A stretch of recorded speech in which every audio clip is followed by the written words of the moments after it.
my viewers, and welcome back to my channel. In this video, we take a look at a harrowing case that has sparked outrage across India and beyond.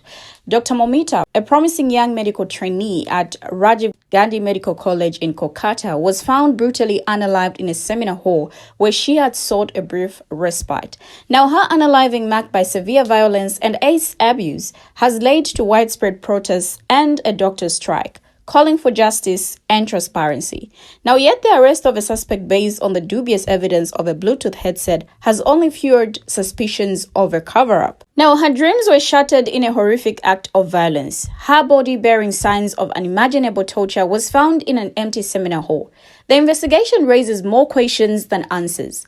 A suspect arrested, but the evidence seems flimsy. Is this a desperate attempt to silence the public's fury? Now, the people of India demand truth. They demand justice. The world watchers, horrified as authorities seem to downplay the heinous crime. So join me as we take a look into this shocking case, uncovering the truth behind her tragic unaliving, exposing the flaws in the investigation, amplifying the voices demanding justice. Let's take a look at these different videos as different people share their thoughts on this. I will be right back. We need to talk about this Indian case that is causing thousands of people to go out right now and scream, "We claim the night." And that is also causing countless doctors all over India to go on strike right now. And one of the reasons why it is so important that this case gets international attention is because it seems as if the authorities and the government are trying to cover up what actually happened here.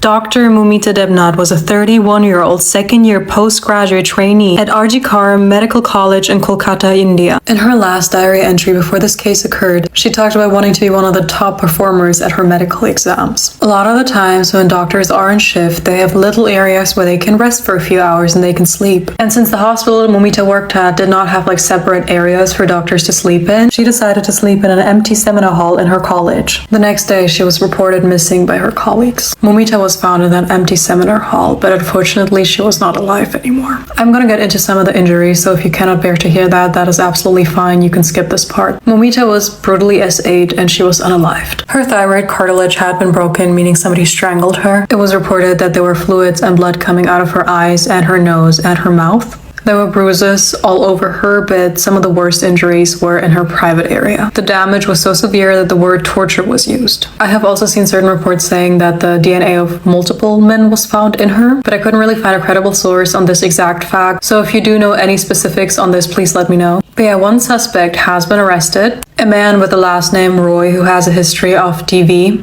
But here's the part that enrages the public. As far as I could find, the reason he was arrested was because his Bluetooth headset was found at the scene. I'm going to remind you, this is a seminar hall at a college. A lot of students are normally there during the day. It's not unused or abandoned or anything like that. And arresting somebody based on their headphones being in a seminar hall, where a lot of students probably forget things every once in a while, is low-key crazy. And it's also the reason why a lot of people think that the authorities and the government are trying to just find a scapegoat as soon as possible so they can write this case off. And so a lot of people are on the streets demanding justice and demanding an actual investigation into this. If Roy is the actual perpetrator, show us, actual proof that he did what he did. Was there one perpetrator? Were there more? There are a lot of questions that are currently not being answered by anybody. This is also not the first time somebody at a hospital, a doctor, has, faced violence. Security at Indian hospitals is bad. And that's also one of the reasons the doctors are on strike right now. Because they demand for better security measures. And they have every right to do so, because they're simply trying to help people and do their jobs.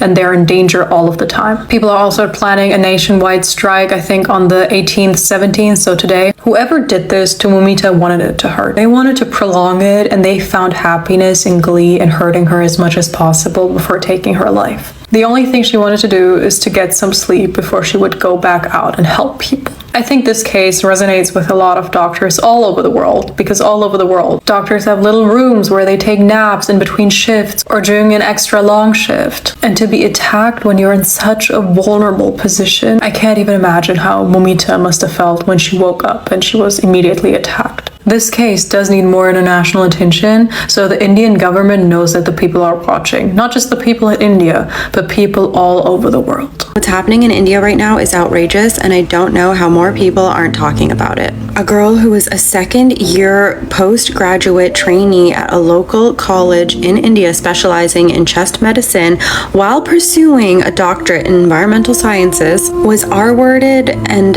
then killed.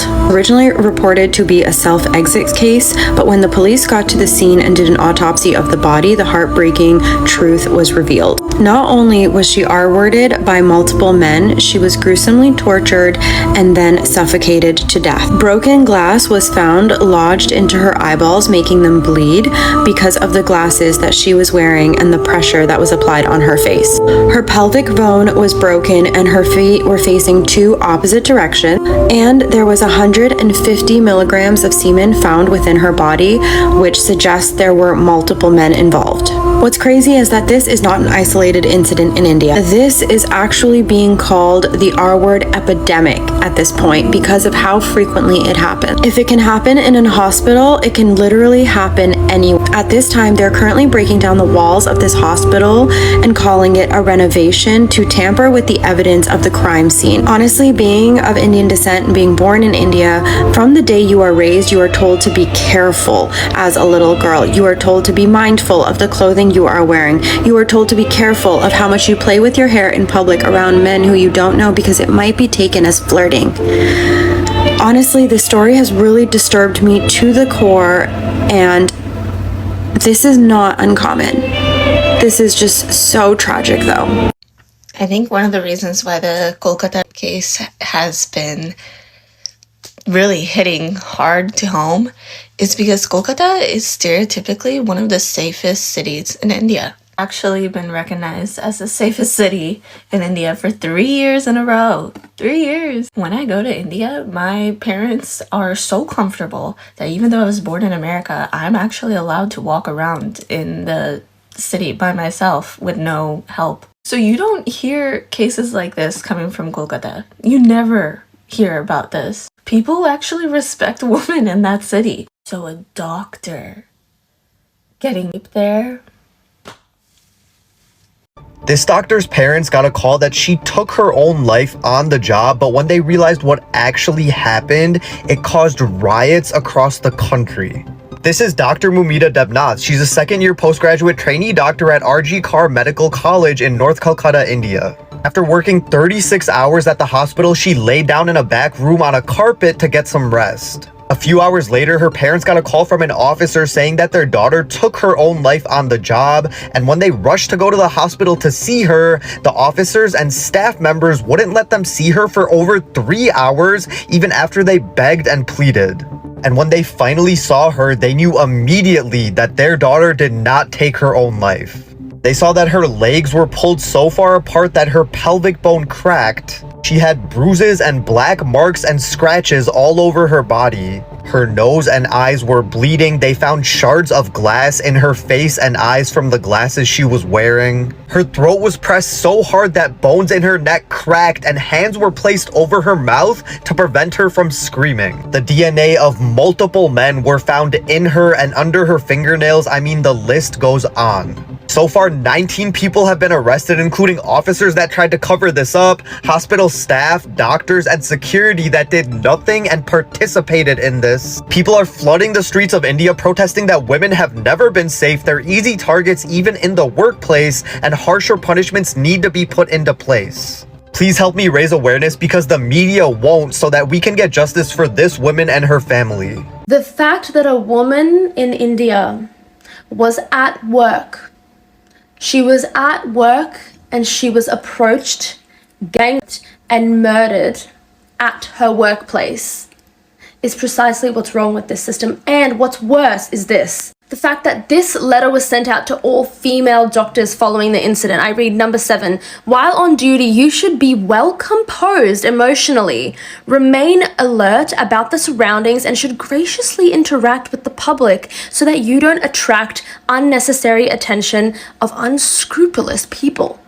It's the fact that time and time again, the onus is always still on the women to protect ourselves, to take care, to behave. And the onus is never, ever, ever on the abusers, on the perpetrators. Perpetrators are not being held accountable. There is no sense of accountability. And I think that the construct of the male, the man, has so much power over the world that we are so scared to challenge it. And so the onus always remains on the women to protect ourselves. But the abuse will not stop until the abusers are stopped. We can continue to protect ourselves, but the abuse will not stop until the abusers are stopped. Now, the unaliving of Dr. Momita, a trainee doctor at Kolkata's R.G. Khan Medical College and Hospital, has shocked the nation and led to widespread outrage and protests. On the morning of August 9, Momita, a second-year postgraduate trainee, was found unalived under suspicious circumstances. Now, her body was found in a seminar hall of the hospital without clothes, with signs of severe assault. Now, the case quickly escalated as allegations of assault and unaliving emerged, leading to an intense investigation and public outcry. Now, initial reports suggest that multiple individuals may have been involved in the crime. The case is under investigation and there is speculation about the involvement of more than one person, indicating a possible conspiracy. Now, due to the high-profile nature of the case and public outcry, there have been demands to transfer the investigation to the Central Bureau of Investigation to ensure an impartial and thorough investigation. There are allegations that influential figures, including political leaders, may be involved in the crime or are trying to influence the investigation. Now, this has fueled further anger and demands for justice from the public. The authorities have been criticized for their handling of the case, with some accusing the police of not doing enough to prevent the crime or protect protesters. There are several alleged leaks in this case, including detailed stories that claim to reveal the entire sequence of events and the real names of those involved. Now, these leaks have sparked intense speculation and debate, further complicating the already high-profile investigation. Now, while the authenticity of these leaks is uncertain, they have added to the public's demand for a transparent and thorough inquiry. According to CBI sources, it is believed that the doctor was eliminated to prevent her from exposing an illegal organ trafficking ring operating within the hospital. Now, the CBI has questioned 13 individuals as part of their investigation, bringing the total number of interrogations to 19 within 2 days. More than half of these witnesses have provided information about a human organ trafficking racket allegedly operating out of the hospital. Now, CBI officials claim that several high-profile individuals are involved and they are expected to be exposed soon. According to CBI sources, this lead has brought forward the names of 4 individuals associated with the medical college, including 3 doctors and 1 house staff member. Now, these 4 are reportedly linked to a political party and are accused of running the S&D racket. SBI officials are gathering concrete evidence against them. Now, on the night of her unaliving, Momita had been on duty at the hospital and decided to rest in the seminar hall due to the lack of proper rest facilities. Her body was discovered the next morning by hospital staff, and the immediate suspicion was that she had been assaulted and unalived. Now, her father has been vocal in accusing the hospital authorities of delaying the investigation, further fueling the anger and frustration among the public and her colleagues. The autopsy report revealed horrifying details. The doctors who examined the report indicated that the nature of the injuries suggested the possibility of a gang assault. The report showed that a significant amount of semen was found in her body, implying that multiple perpetrators could have been involved. Now, the report also noted injuries that led to bleeding from the eyes, a detail that has caused additional shock and disbelief. Now, the news of Momita's unaliving led to an immediate response from her colleagues at the hospital. Junior doctors and postgraduate trainees stopped working in protest, demanding swift action and justice for Momita. Now, student associations across the region organized rallies, and the Indian Medical Association called for a nationwide strike, which severely impacted medical services. The incident has sparked widespread protests across Kolkata, particularly among medical professionals and students. Now, while most protests have been peaceful, there have been instances of violence, including attacks on peaceful protesters. A notable incident occurred at RG Kar Medical College and Hospital, where unidentified individuals vandalized property during the protests, leading to severe detentions by the police. Now, political leaders, including opposition parties, have also called for an independent investigation, with some suggesting that the case should be handled by a magistrate rather than the local authorities. There have been arrests related to the vandalism that occurred at the hospital following the incident, and the police have been using social media to track down those responsible. Amid the ongoing investigation, a civic volunteer associated with the hospital has been identified as a key suspect in the case. Now, reports suggest that Roy might have been involved in the assault and subsequent unaliving of Dr. Momita. His name has surfaced in multiple reports, with allegations that he played a significant role in the crime. Now, the investigation into Roy's involvement is ongoing, and his potential connections to other suspects are being explored.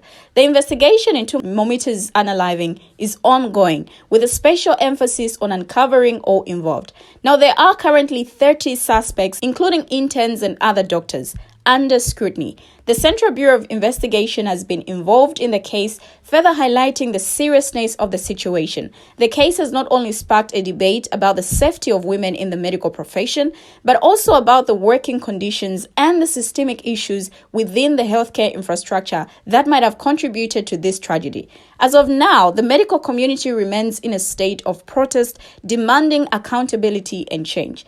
Now, this case has resonated deeply within the public consciousness, becoming a symbol of the ongoing struggle for women's safety in India. The outcome of the investigation will likely have a significant impact on how similar cases are handled in the future, both legally and socially. We have finally come to the end of the video, but what are your views on this? Share your thoughts, your contributions in the comment section. Thank you for watching, and see you in my next video as I bring you another interesting video.